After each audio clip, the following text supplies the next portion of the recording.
Добрый день, меня зовут Илюшка Евгений, я шеф-повар ресторана Одессы. Сегодня мы будем готовить с вами цимус по-одесски. Для цимуса по-одесски нам понадобятся помидоры, болгарский перец, картофель отварной, говядина, кабачок, баклажан, грибы вешенки и лук. Начинаем готовку с того, что на раскаленную сковороду мы наливаем оливковое масло. Так как у нас сковородка была и заранее раскаленная, мы сразу добавляем лук.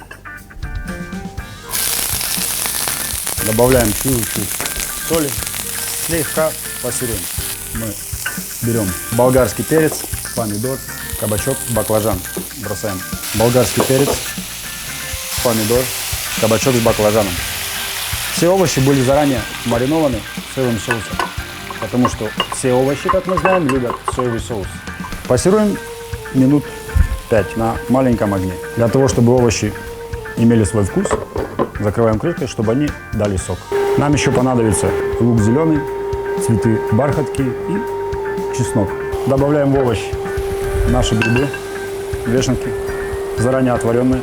Блюдо практически готово. Добавляем говядину и оставляем на среднем огне где-то на минуты 3-4. Мы добавляем зеленый лук, зелень, чеснок, любимые цветы тети Сони бархатки.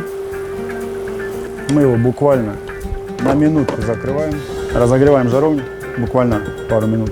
Добавляем чуть-чуть оливкового масла, выставляем туда картофель, накрываем на секунд 30.